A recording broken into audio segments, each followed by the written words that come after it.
Oops, I need to.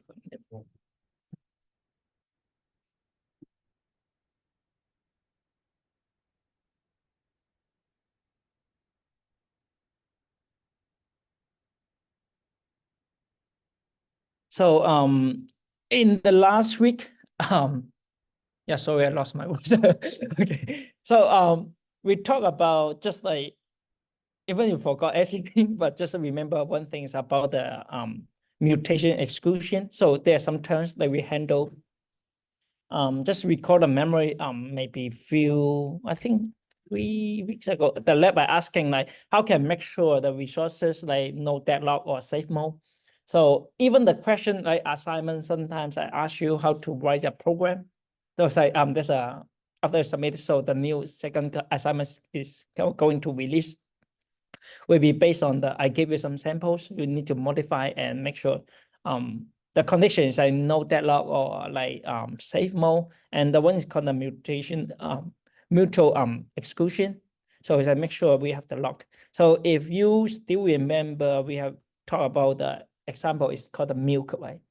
Checking the fridge, and then so what's the final solution comes out? Anybody still remember? Like can share. Do you remember what did we do? It's the final proposed solution. Is where I think the first person who looked would leave a note. And then while the milk. there, Okay. then nobody can, if the note's there, then nobody can access the fridge to see if there's milk.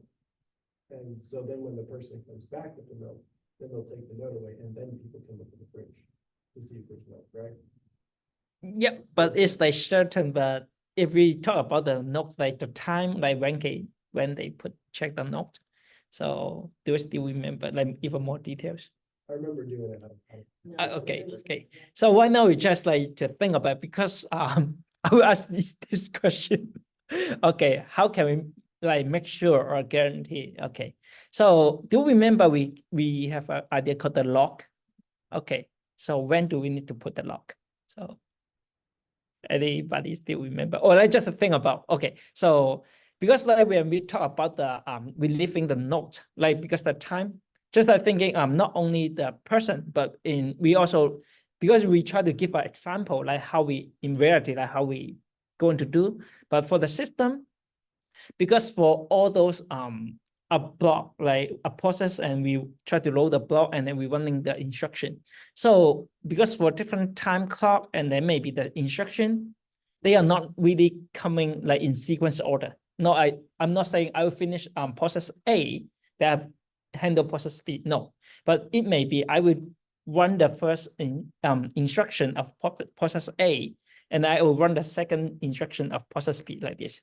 So that's why when we try to implement or like try to working on the code, or like when we need to share some resources, the mutual exclusion is that, okay, how can I make sure when I access it or I need to modify or change the content, I need to guarantee no other process able to modify or like make sure when I read it, I will check. So if you still remember the notes, I say I will check the note if I need the long note, then. But we have an issue. It's like, do you remember the timeline, right? Let me go to the milk. So if you remember the milk, let me see, I think it's go too far. Okay. Milk.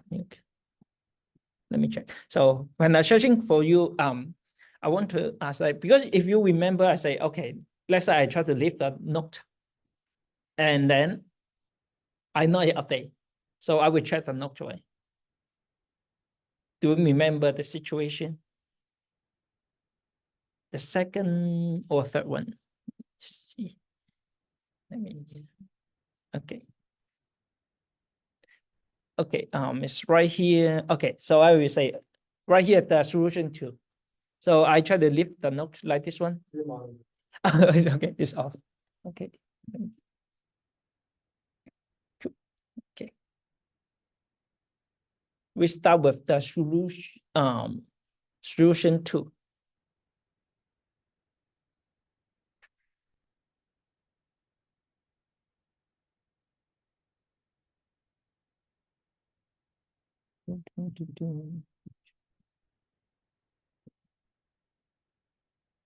Okay, it's off. Okay. So if you still remember, okay, the solution 2, we just propose, okay, just leave the note, right? Okay, so I'll leave my note and then I check, do you leave a note? No, then I will do it. But here's the problem if we execute like this part. So that's what we talk about. If we know how the OS doing, we can execute the thread, right? That means that maybe the process A and then handle it first.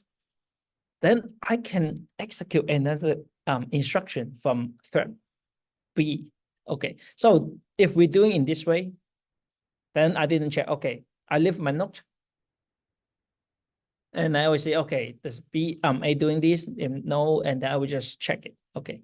So for this one, is that if we are not doing in, like say, have one specific I talk about, can we have a thread? If we didn't do that, it's like possible I can override and then go back to check. So it's like multi-purpose. The multi-thread is a problem.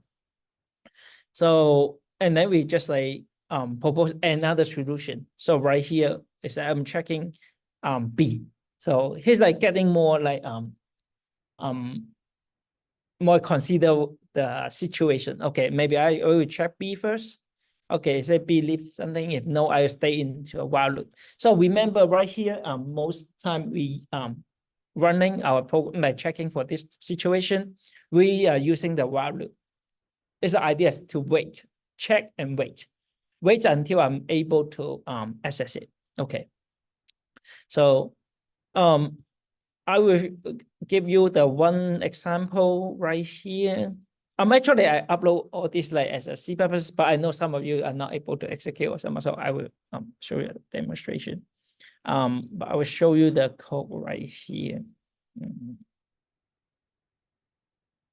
And enlarge it.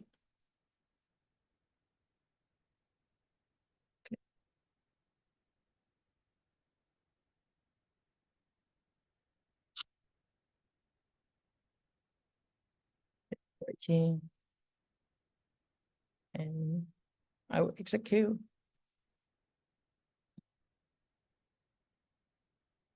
Let me get larger screen.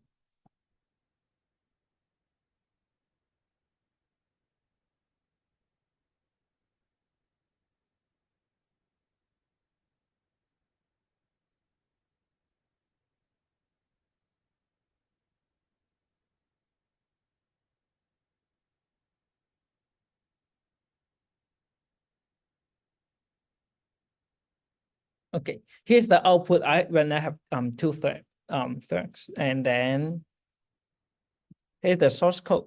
It's an example. So right here, I always have a we call the log. So it's like how the thread. So either one of it, like who We just compare for it. Okay. So who get it first, we just change to false. So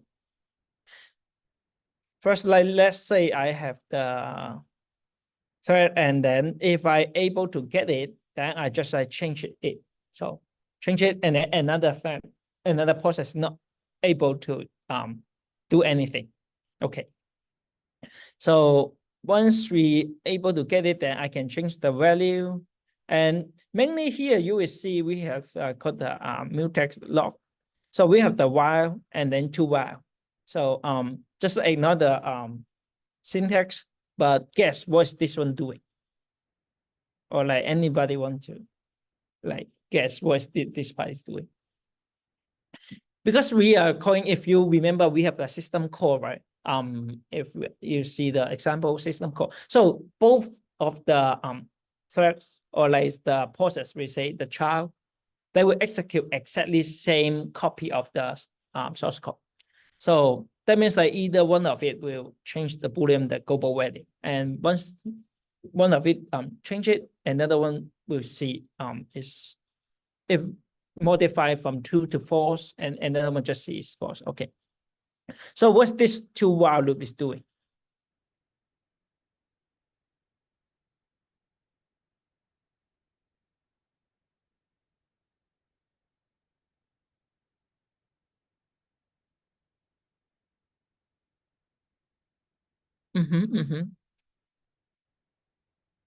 So we have the log test and then set, and then get the, because this one is like absolute address, so I know the value of it, and then the log.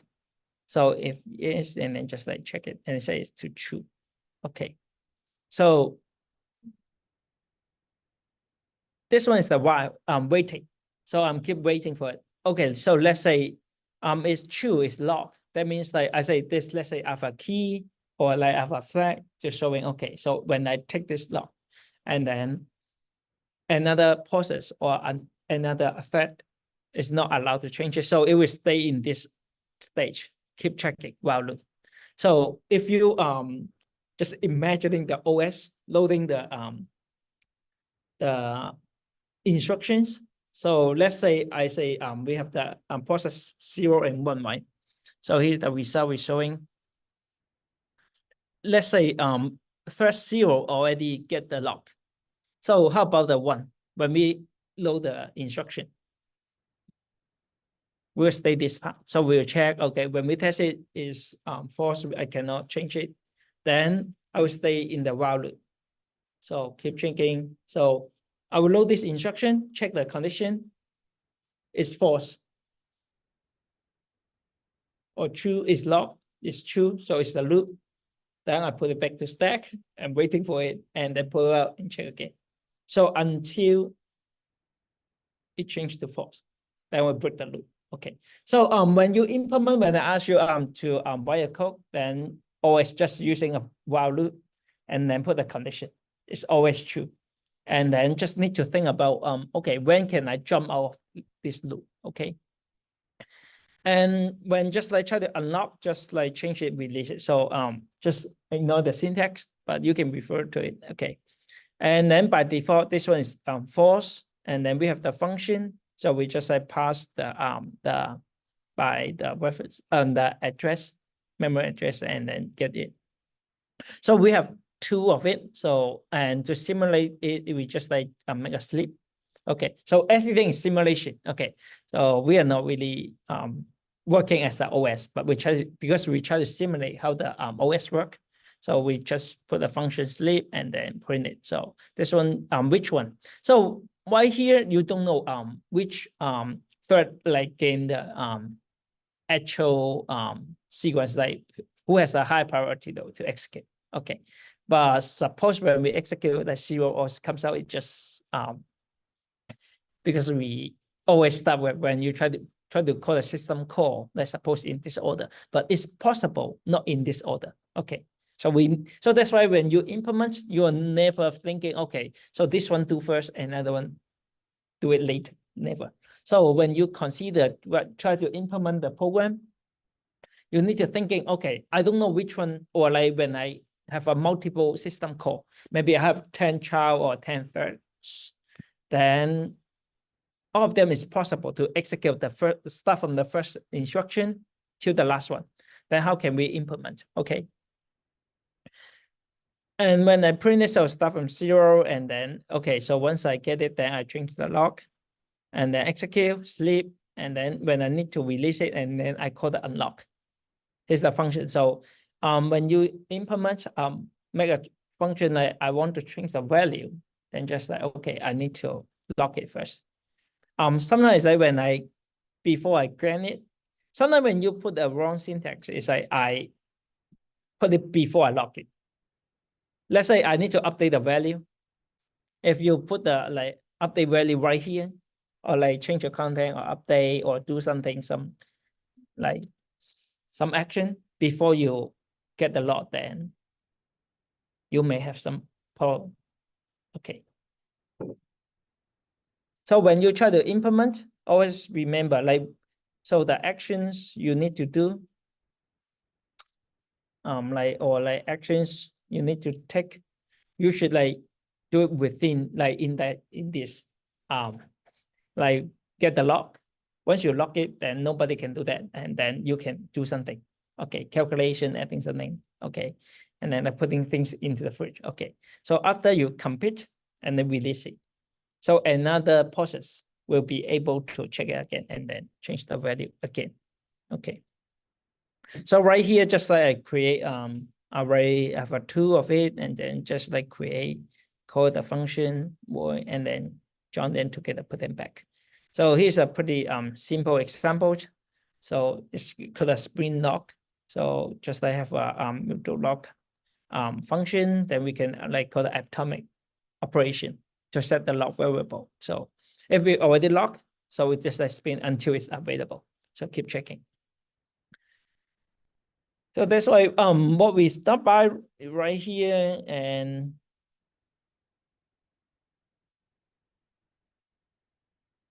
here's the idea like when we stop, so just like get the lock and then unlock it. So we have doing right here.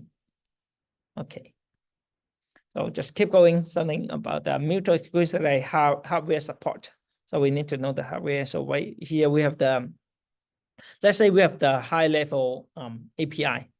And then we need to log it. So also for the API too. So I know some of you, yeah, most of them already know programming, working on the API server. So here's the things. I will send two requests, or like, because we are sending through the internet. So it may be possible I try to get the data, update the data, or like I have multiple like update the data in sequence. Then when we need to handle this situation, then we need to have a called the lock, or have a flag to the like every time only one action or one instruction will be in charge, like taking care of it. Okay, so I need to update the database. So we are not allowed like running two SQLs, like maybe we are rely on another data or like rely on the original one. So we are pretty truly like important, like apply this knowledge like for the API server. So every time only allow one query or like execute. So and for the hardware, we will know that atomic instruction. So that one's like mainly if you still remember, we talk about atomic side only load and store. So that one, okay. And we're going to like implement like various higher level synchronization, like primitive using the atomic operation. But one thing, like I think we also start by just say, if everything just atomic, then it's meaningless, right? So like if we try to like building like multi-thread, but we only like execute every time like atomic. So then how can we like make it? And we will cover later. Okay. So here like just like we call it, the lock just prevents somebody doing the something, and then lock before enter critical session. Just lock it first and then unlock when we leave it. So that's from the source code. And all the synchronization involved like waiting. So should sleep if waiting for a long time? Here's a question. Also, let's say we are keep on waiting, right? Look at the source code. Right here, I just like wait, using a while loop. So I ask, so if I keep checking, or should I put a waiting time? How long? If we need to modify or improve, do you think should I add a time or sleep to wait, or keep on checking? Which way is better?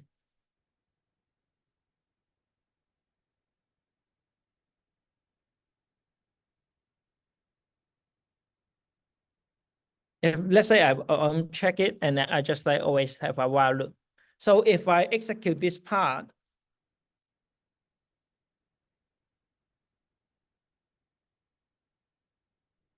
okay.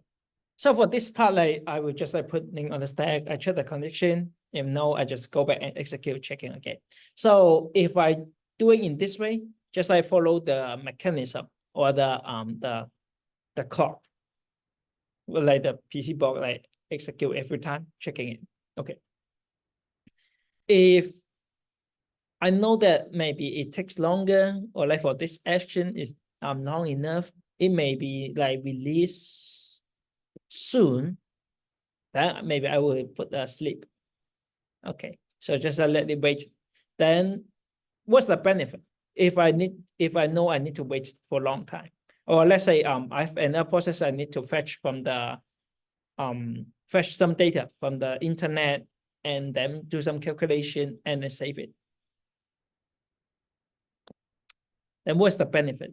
Maybe why I try to put a sleep, like while, and then I will wanna sleep and then check again. So what's the benefits? Why we need to put a sleep instead of keep on checking? Yes, yes, yeah. Because just like pretty simple, because just like you let the processor keep like frequently checking, but you know something is not available soon. Because I say, because for all the instructions CPU handle is like in nanoseconds, so you see they always like passing the instruction. Okay. If you like checking every nanosecond, it doesn't make sense, because like when you try to fetch the data from the internet and then do some calculation, maybe it takes more than 1 second. Then it's meaningless. Like I keep like running this process or like this instruction, like every nanosecond, keep checking. So that's why we try to put a sleep, wait longer, then we don't have to save the resources like processing power, then free the processing resources to other process. Okay, that's the idea. So, oops. Okay, that's why we say, okay, so we need to like using sleep, so we need to wait. Okay, and we have two type. One is using for the hardware support. One of it like interrupt disabling. So one is like for the uni processor system, and then the one like regular we doing like multi processors. So for the uni processor system, we try to disable interrupt guarantees like mutual exclusion. So if you still remember interrupt, so we try to get some input, right? So we disable just to make sure, okay, when I process this instruction, we're not going to interrupt by not going to be interrupt. Okay. But for this one, we have the disadvantage. So the efficiency of the execute could be noticeable, degraded. So atomic. So because I need to execute, wait for it. So this approach is not working for multiprocessor. Then we need to look for another one. So second one was multiple processor we need to. And for this one is the atomic like with modify and write instruction. So for this one, the problem with a previous solution, so it can't give a log implement to a user. Okay, and it doesn't work on a multiprocessor or multi-core. So here's a situation. Then what's the atomic instruction sequence? So this instruction will be like reading a value from the memory and write to a new value automatically. And what the hardware level doing, so just like responsible for the implementing this correctly. So on both like uniprocessor and also multiprocessors. So we need to help with like cache coherence protocol, or just know some terms. And unlike just like disable the interrupt, it can be used on both uniprocessor and multi processor. It can use by the normal user for low level mechanism. So here's the one to fix it. We say two situations. One is like uni and multi. So the mainly difference is we try to read a value from a memory and write a new value. Okay, just write a new value to it. And that's how we work.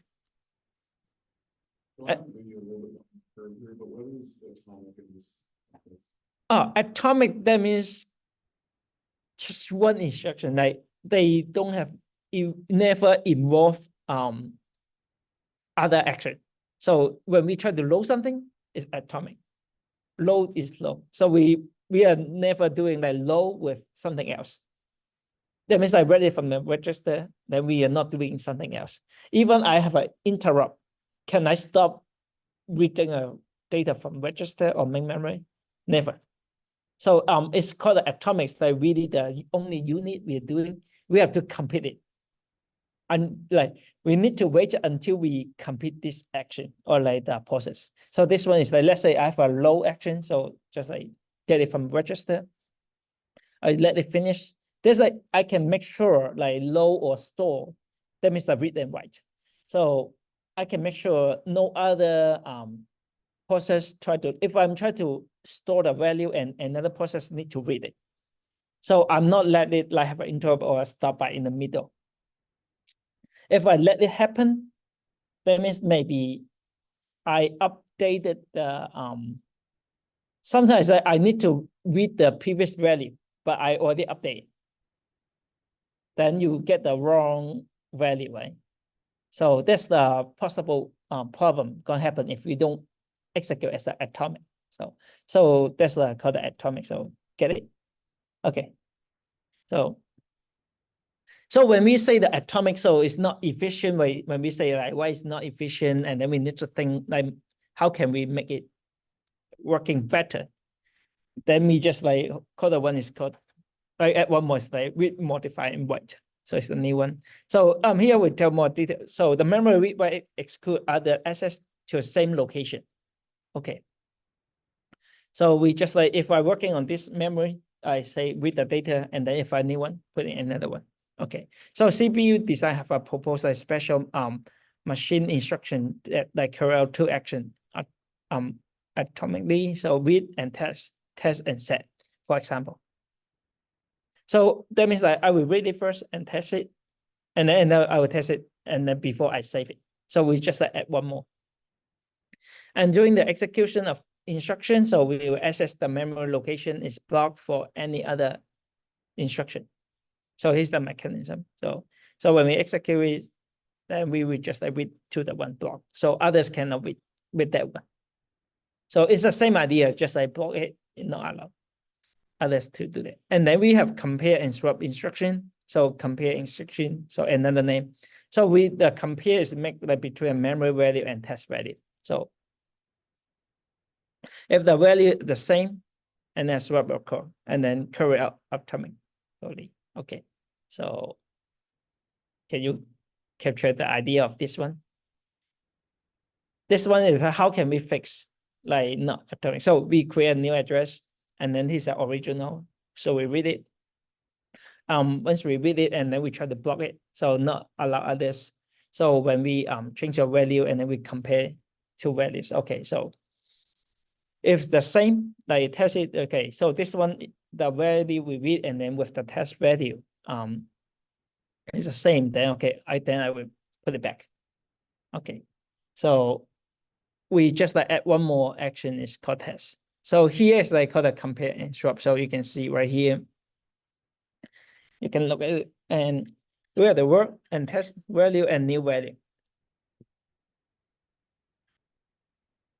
First, we have the old value, just save the original one. So we save the original and then compare with the new one, the one we call the test. So let's see, okay, if they're the same, then I will replace it. And then I will just like return the old value. Here's just a checking, maybe I already swap it. So this one is the idea.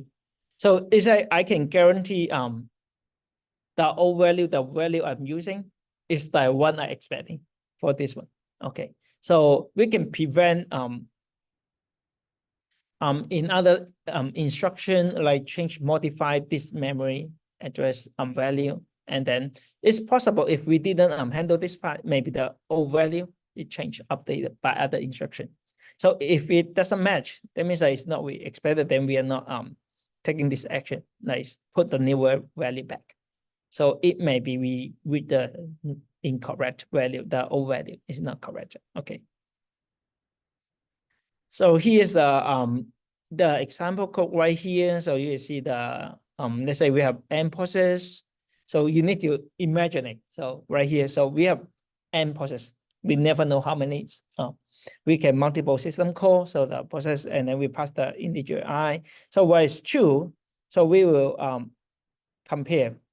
So the integer bot and then 0, 1. And then check it. It's okay. So what is the old value? It's equals to 1, the return, then we'll do something. And also we have the critical sections.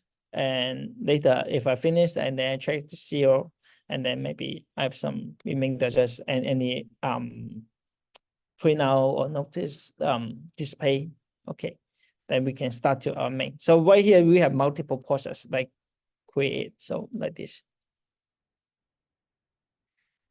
And we have called as I call the exchange instruction. So let's say another example for the machine instruction. So it can be working on like both 32 and 60-bit Intel chips. So why now I think the no more, you should still able to see it.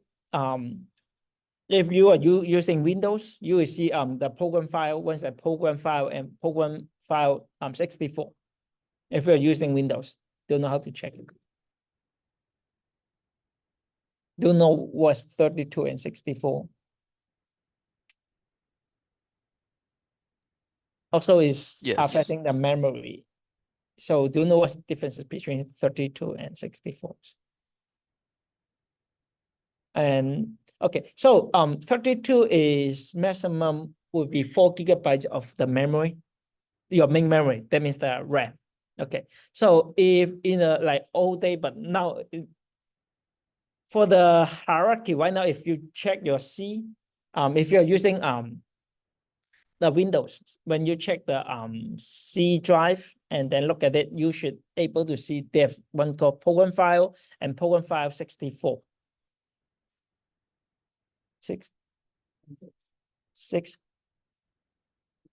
86. Okay, so okay, 86 and just program file, right? So 86 is also representing 32.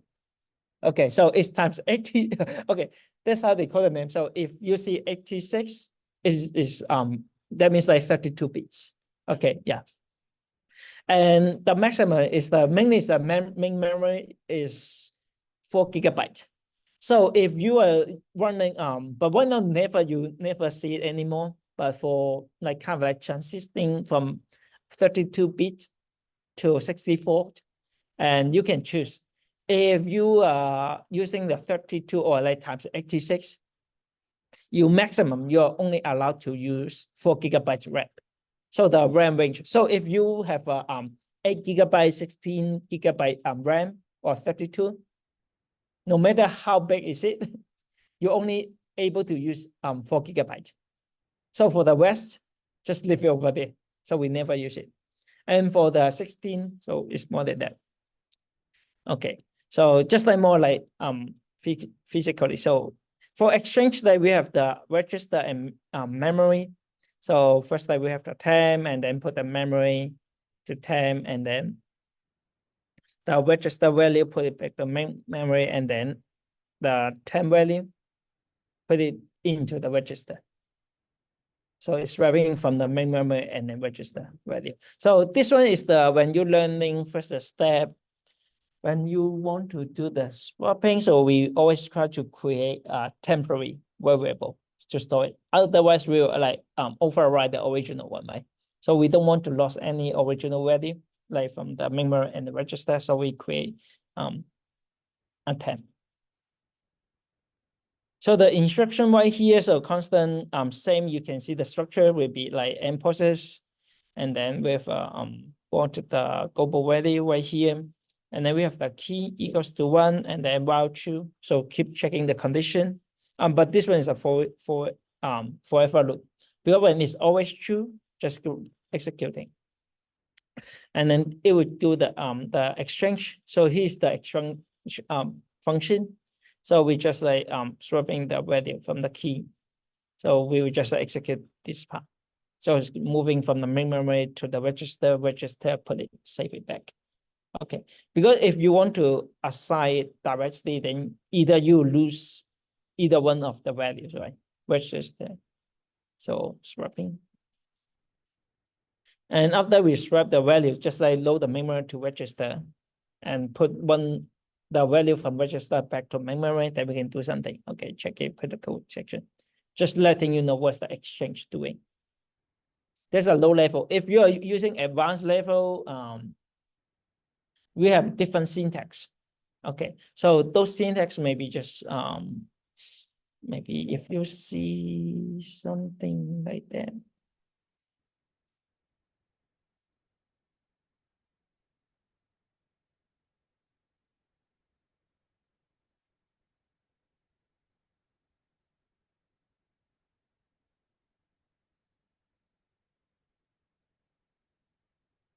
Have you seen something similar to this one?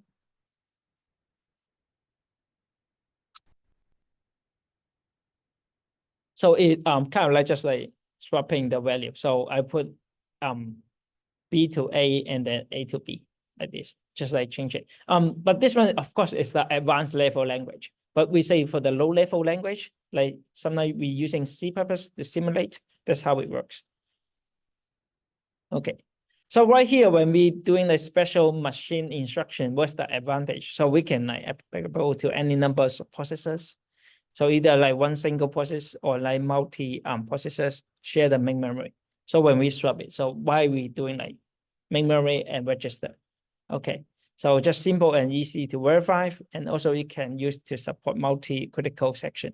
So each critical section can be defined by its own variables. Okay, just know some advantage. Okay, but it also like in the flip side, we always come with what's the disadvantage. So like BC rating is important. So while a process rating and access to a critical section, it contains consume the process time. That's what we say, because we always putting the while condition. So always like loading and checking the condition. So we call it a BC rating, and then starvation. So it's like possible when the process leave a critical section and more than one process is waiting. So it's like I have multiple process. Maybe one just like leave it have a critical section, but we are waiting for it to wait for the return. So okay. Also, we still have a possible like have a deadlock. Okay. So this one, suppose that we have like the implementation, we have the lock, and then we try to lock it and unlock it. So when they're waiting, so this one is we always say must be atomic operation. So if they are like waiting for the lock, then only one is succeed to grab the lock, right? So it's the same idea. So we try to get it and then execute check. There's a no milk. I buy the milk. When I finish the critical, is like I buy the milk is the critical section. I'll release it. So session code like release it right here. Okay, in between. Okay. So when we turn on the software mechanism, so we use that and manage the concurrency. We have so many details, but we will go through all of this. So the fundamental principle of it is like two or more processes can cooperate by means of the simple signals. So how can we doing this? So maybe like initially initialized by a non-negative integer value, and then maybe same weight operation and decrement the value or the same signal to increase the value. So we have two functions.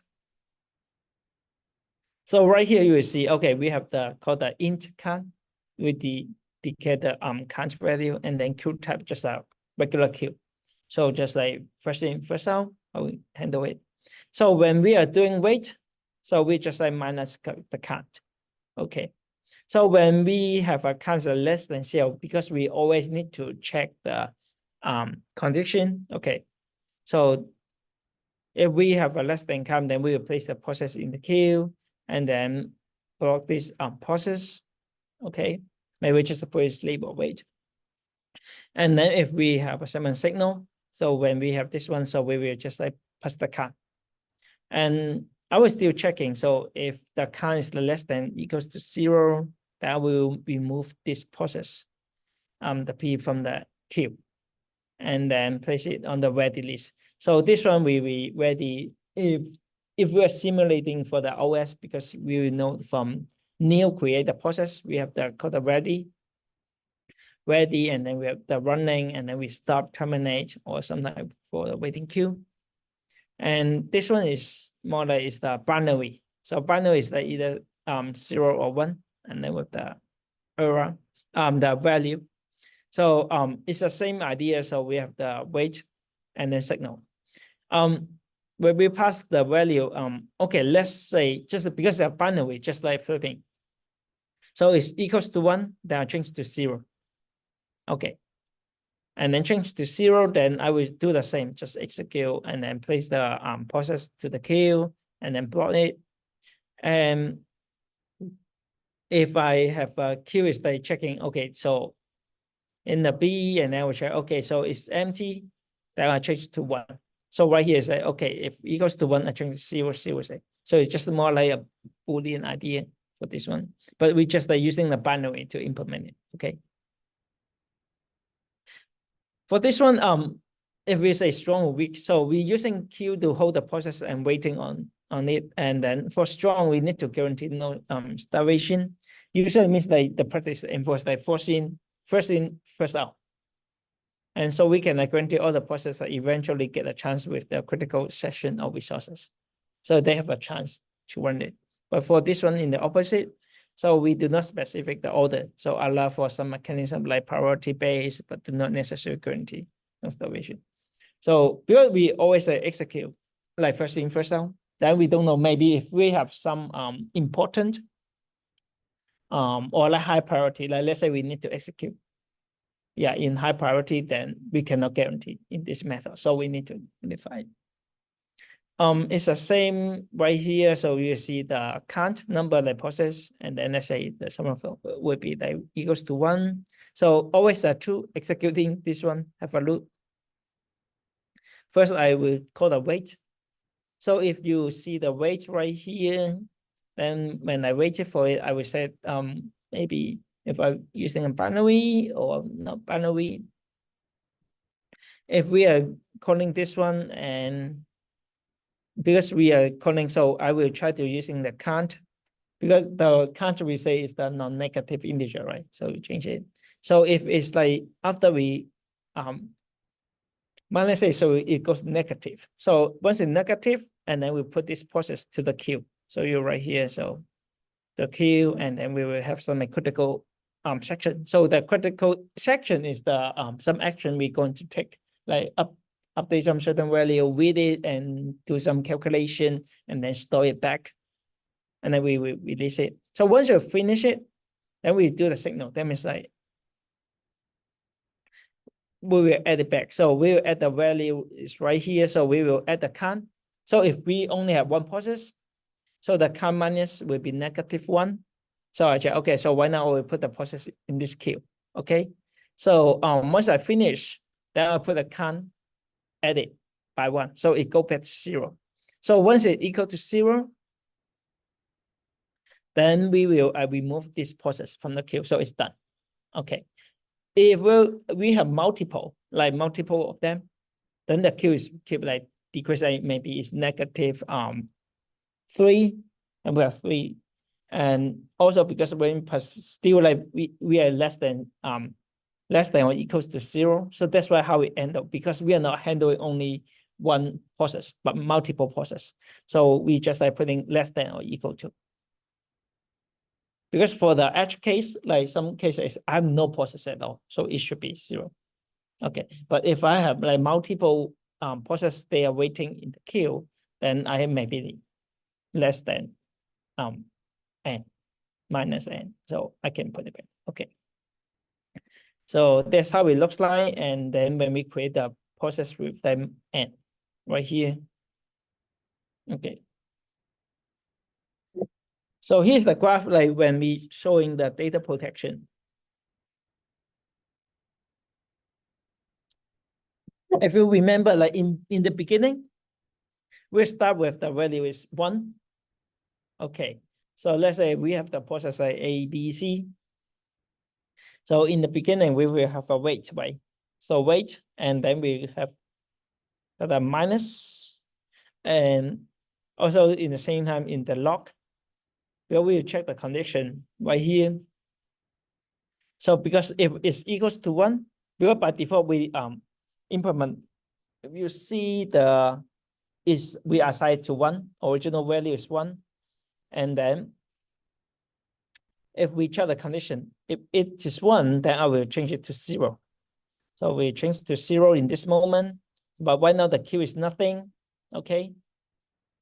And then when we execute, so wait, and right here I'll call the same wait b, and then I will just got the function right here, if the s dot count minus. So I change it, and then when the count is less than 0, then I put it to the queue. So I say I save to the queue, and this one is the first in, first out. And then push a queue, and then second. So we have a possibility that we have like less than 0. So like not only like -1, but maybe is a -2. So right now, if we have like 2 processes, then we are executing, and then maybe I finish this one when we have a signal, wait signal. That means I press 1, then I will go back C. Okay, so that's how it's done, and then we finish. So signal is done. So it's how it looks like. Here one is a situation called a producer and consumer. Okay, so maybe there's a one or more like producer that to generate data. So and then maybe some records, characters. So we will paste it in the buffer for processing. Okay, so maybe we have like more than one or more than one consumer taking the items out of the buffer and process one at a time. Okay. But what we need to be careful is that we must like constrain to prevent overlap of the buffer operation. So only one agent, so either like producer or consumer, may access the buffer at any one time. And since they have like both like modify, either adding or removing. So just like same idea, because this one we talk about register memory, also like for buffer reading some certain character. Then only one of it we can like read the buffer. Okay, and no problem. So if it's a finite, so try to prevent the producer like from adding into the full buffer. Okay, so it's like if we have always we have limited the buffer size, and we cannot like keep it. Then how can we prevent it? Like don't let it to add to the buffer when it's like we check it is full. So also like block the consumer when the buffer is empty. So if there's empty, we shouldn't let the consumer like to like read it, okay, or get it. So right here, so here's the situation. We talk about process, right? Maybe program from your idea. Even we reading the buffer, we need to think about it. So here's the producer and consumer. So we while true, so we always have a while true because we just a looping check it. So maybe we try to produce the item V. Okay, so just like put it and save it, buffer in and pass the in value. So I just like put moving the buffer away at the end. But in the meanwhile, we have a consumer. So for this consumer, just like keep running. So we need to check, okay, so is the in is smaller or equals to out? then we just do nothing, just stop. So this one is the waiting. So the in is smaller or equals to route, which it means for this one.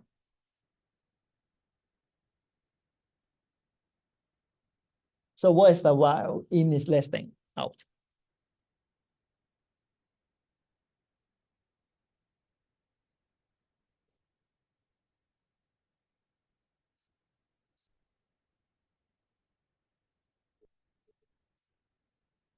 The same point.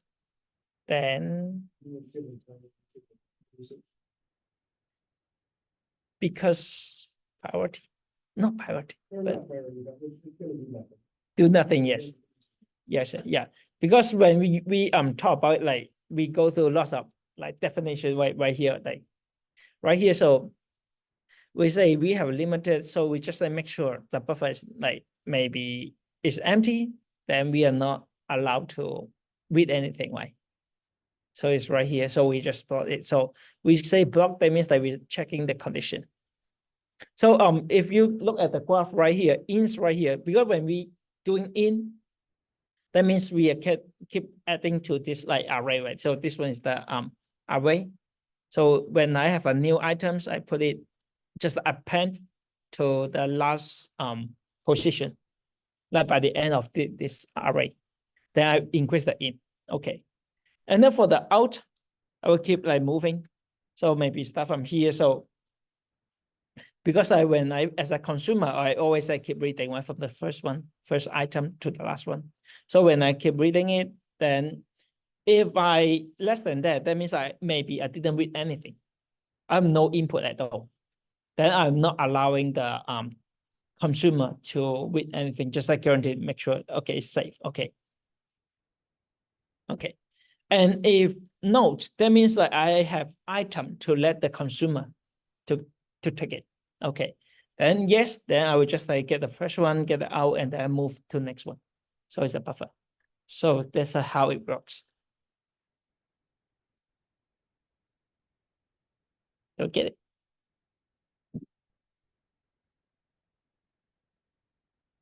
We are thinking because the producer and consumer, they are like running in the same time. Yeah. And then we are trying to reading the same data. So like this one is the buffer. So we call it B. So the whole buffer. So when the producer, that means like we were adding the new items to the end of the this one, the list or like the buffer by the end of the buffer. And then the consumer need to read it from the beginning of it. So once I read more than that, that I have to like, I only allowed to read it when the out is like less than the in. But when I measure this, I already finished, I already read it. It's the same. Then I shouldn't keep on reading it. Okay. That's how it works. So for the complete program, you see, okay, so we have said that S is equals to 1, delay is equal to 0. So it's the same for producer, this program. So we have the called the true, so it's just keep looping.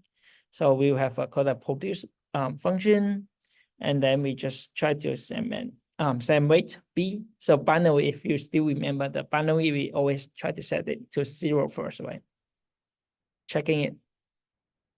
So right here, if it start with the 0 right here, so it's 1, I will change it to 0. Okay. And then if no, then I will just place it. So right here, so I just like change it, put the S and then append. So I will add the value, do the like append the value, and then new item. After I append it, so n purpose, so I increase. Okay. So if it just like n equals to 1, then it will do a delay and wait for it, like just like maybe. And then I will do the like signal to be this. Okay. So signal is right here.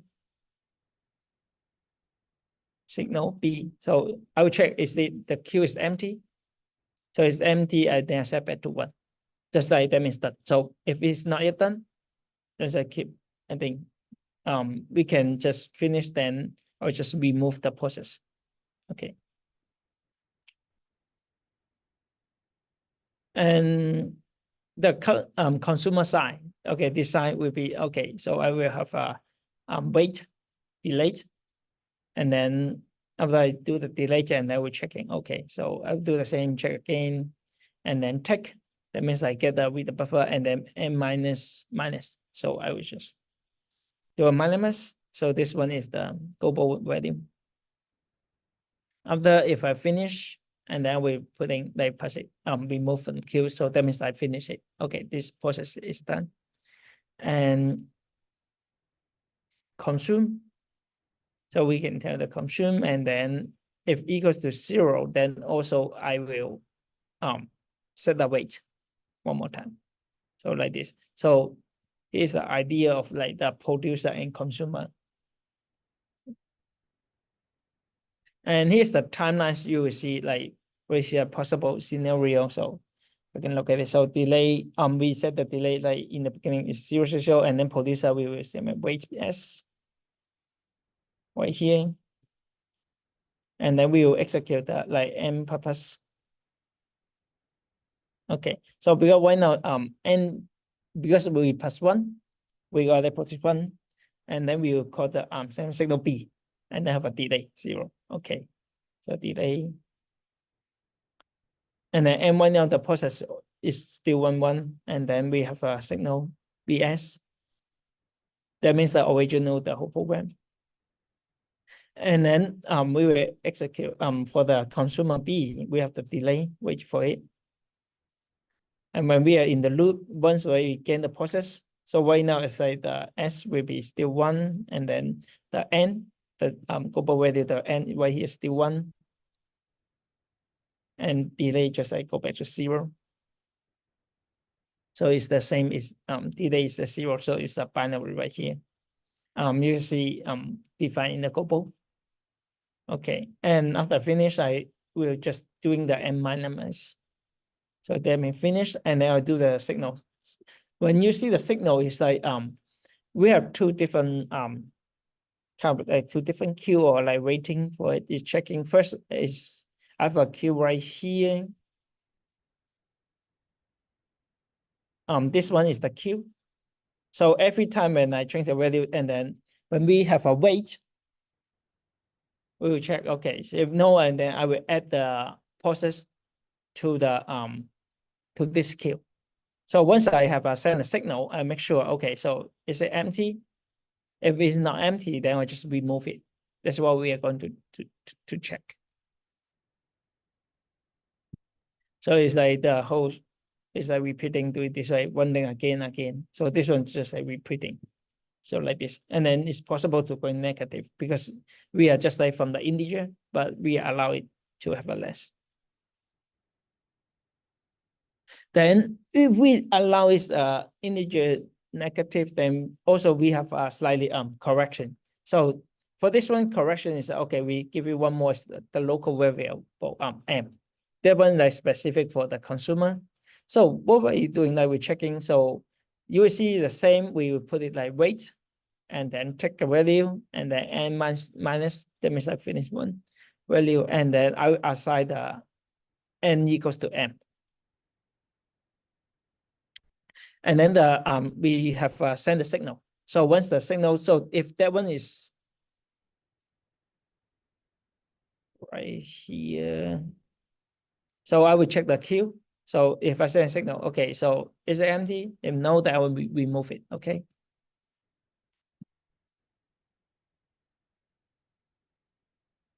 And then we execute like the consume function, just like doing something. So, but this one is now we care. And then if once the m equals to 0, then we just set the delay back to here, because the delay back to 0 like this. And we have more keep on going. So let's say by the beginning, let's say in this situation, n equals to 0 and s equals to 1, and producer is same like 2 produce, and then we do run the rate append, and then if we do the signal like s and n. And in this one, we just like keeping like also running the the weight n.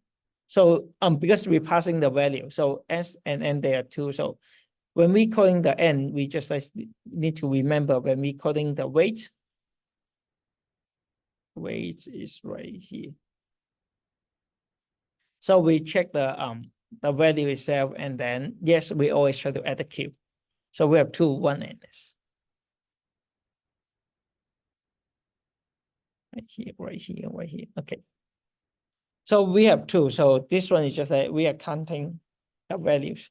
So just let you know, okay, we will adding if rating n and consumer, and then we will like working on the both n and s, this variable. And then once you take it, and then we will release the s, and then finish the consumption. Like this any function we call, like for execute, we call the critical session we need to execute, and that's it. So right here we'll see, okay, when the blocked, so when we change it, so the producer insert the full buffer. So maybe it's already full. And then we need to like maybe sometimes like the consumer, we will remove like from the empty buffer. So we will block it. So we are not allowed to do that. And unlock it once like we have the item insert, or like the producer have a item removed, then also we just let you unblock. Okay, that's how it works. It's a critical. And here's a part of it, and I have the sample for this one. So just show you the the producer. So right here.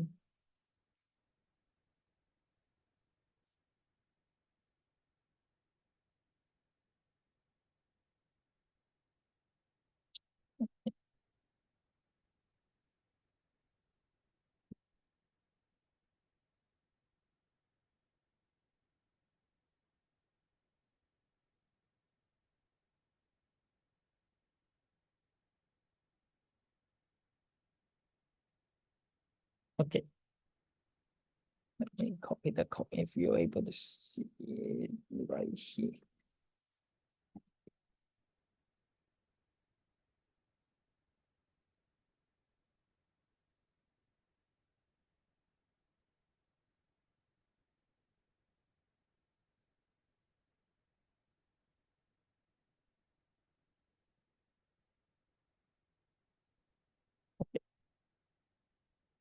Just like knowing the background, but you can, if because I already upload all this code to the tutorial, you can look at it. It's the second exercise. If you can compile and you can check it.